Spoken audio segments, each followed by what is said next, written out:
The war in Ukraine began a year ago today, on February 24th, 2022, when the Russian military rolled across the eastern border of that country. But in many ways, the Russian invasion of Ukraine was the end point of a much longer story. The propaganda campaign designed to convince Americans to take sides in this conflict, a conflict that has nothing, strictly speaking, to do with them or with America, that effort began many years earlier. We'd peg it to July 22nd, 2016. That's the day that WikiLeaks published thousands of emails from the servers of the Democratic National Committee in Washington. Those emails proved that party officials had rigged the Democratic process, the primary process, in favor of Hillary Clinton and against the insurgent populist candidate that year, Bernie Sanders of Vermont.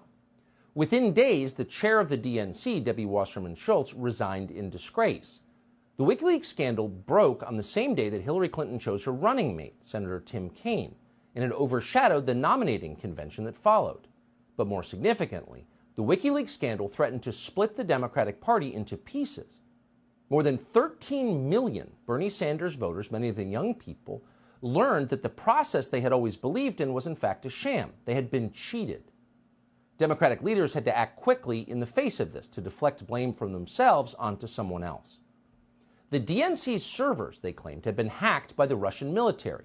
The goal was to hurt Hillary Clinton, whom the Russians feared for her strength and wisdom, and to help Donald Trump, whom they controlled. Russia hacked the servers in order to hack the election. That was their story. The Washington Post ran with it the first day as if it were true.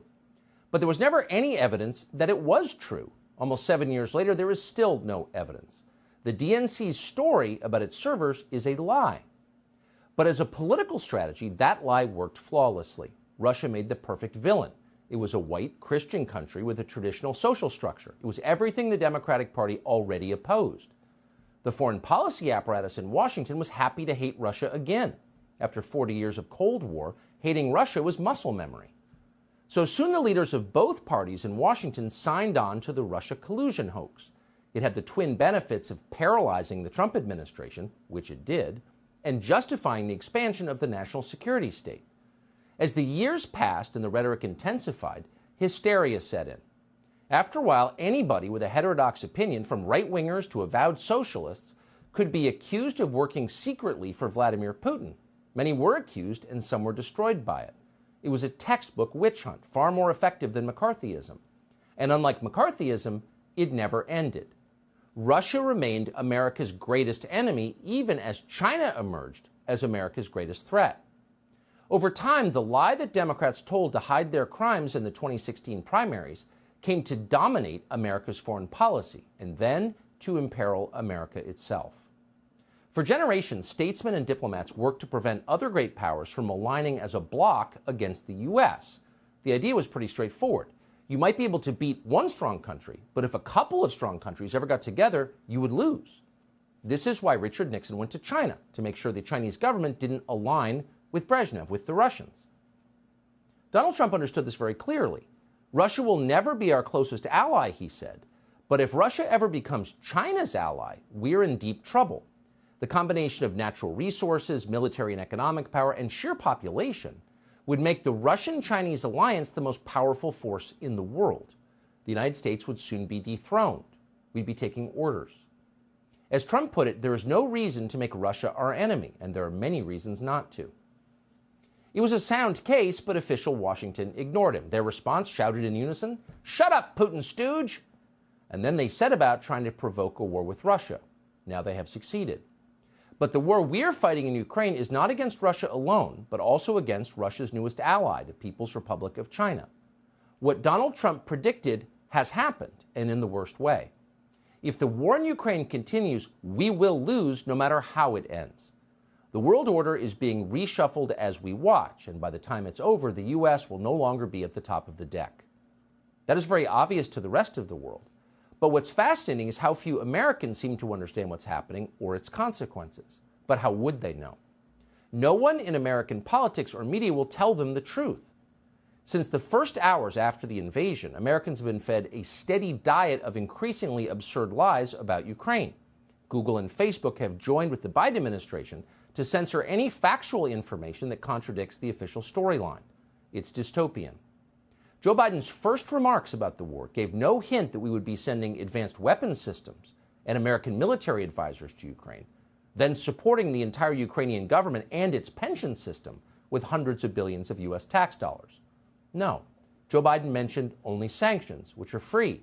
Sanctions he suggested would be enough. Here is Joe Biden a year ago today. The Russian military has begun a brutal assault on the people of Ukraine. Without provocation, without justification, without necessity, this aggression cannot go unanswered. If it did, the consequences for America would be much worse. America stands up to bullies. We stand up for freedom. Putin is the aggressor.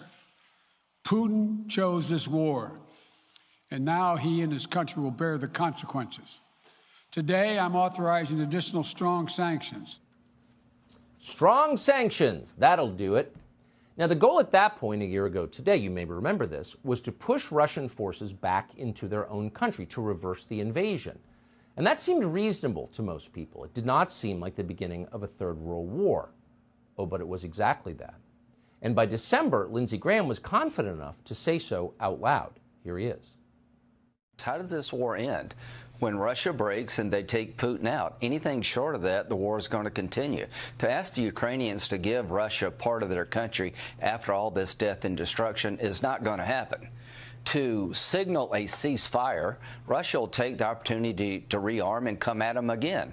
So we're in it to win it, and the only way you're going to win it is to break the Russian military and have somebody in Russia take Putin out. So we're going to, says Lindsey Graham confidently, continue pouring billions into Ukraine until they, quote, take Putin out. Does Putin know this? Well, we have no idea. We're not allowed to see Russian media in this country. That's too much information for Americans to handle. But if Putin does know that we plan to kill him, wouldn't he fight back with nuclear weapons? Why wouldn't he fight back with nuclear weapons? No one in the United States seems to be allowed to wonder that, much less have a conversation about it out loud. Instead, we're treated to more lectures about democracy. Ukraine is a democracy, we're told. That's why we're on the side of Ukraine. The problem is that is a lie. Ukraine is not a democracy. Ukraine is a corrupt one-party state. Ukraine has none of the freedoms that define democratic governance: freedom of speech, freedom of the press, freedom of assembly, freedom of religion. Ukraine is the least free place in all of Europe, and probably for that reason, it is Joe Biden's favorite place. So for those who understand what is actually happening and what Ukraine is actually like, it is very frustrating to watch Biden say this again and again. It is galling to be lectured about democracy by a man who took power in an election so sketchy that many Americans don't believe it was even real. Joe Biden has never had the majority of American support for a single day of the Ukraine war. In fact, Joe Biden is far less popular in the United States than Vladimir Putin is in Russia. That is not an endorsement of Putin. It's just true. And it says everything about Joe Biden's tenuous legitimacy. Democracy? Please. We're adults. Stop lying to us. So what happens next in this war? Well, according to our elderly Treasury Secretary, Janet Yellen, the war in Ukraine will go on forever, and so will our support for Zelensky. Let me make clear, the United States and the allies, our support for Ukraine will be lasting and is unconditional. Unconditional support for Ukraine. Unconditional support for a nation most Americans know nothing about and couldn't find on a map. Unconditional support. That's a profound statement. Outside of your immediate family, how many people would you pledge unconditional support to? How many countries would you pledge unconditional support to? This is insane when you think about it. But the people in charge of this disaster aren't thinking the way that most Americans do. The Atlantic magazine commemorated the anniversary of the war by commissioning a piece today by Tom Nichols.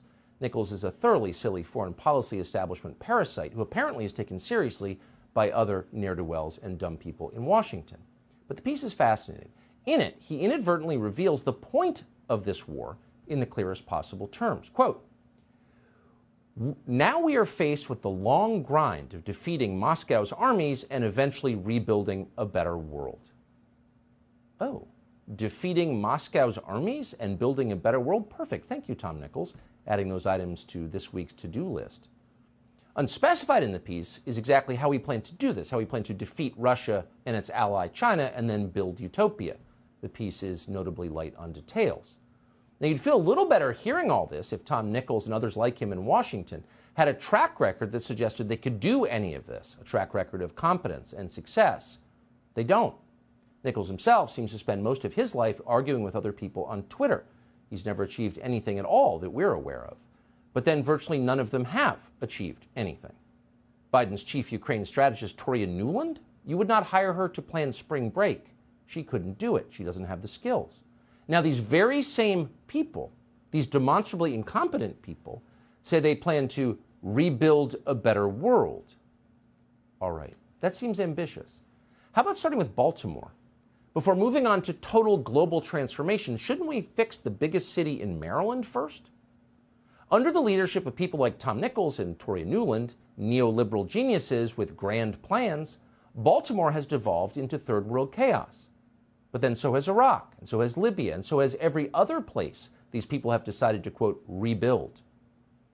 It should spur a moment of silence and self-reflection in the U.S. State Department that the moment Western diplomats and NGOs left the country, Afghanistan got safer. There are far fewer killings in Kabul now than there were 18 months ago. Pedestrians in Kabul can walk to dinner at night without being murdered. Now, that fact doesn't tell the whole story of Afghanistan, of course, but we shouldn't ignore that fact. It means something. If you spend billions trying to make a place better and it gets worse, you have an obligation to think about why. Maybe you're doing it wrong. Maybe you're not as powerful and clever as you thought you were. Maybe there's a problem with your formula. But none of this ever occurs to people like Tom Nichols and Toria Nuland, and for that matter, Joe Biden. The more discredited they are, the more self-confident they become. They see every failure as evidence that their talents are more desperately needed than ever. What is this? Well, it's called hubris. Hubris is the delusion that causes people to mistake themselves for God. They imagine they have power and wisdom and foresight they don't actually possess, that no human does. Hubris is a species of mental illness. These people are unwell. They're crazy. And there's nothing more dangerous than that. Hubris has caused more suffering than polio. It's caused more deaths than smallpox. And apparently, we're in the middle of another epidemic of it.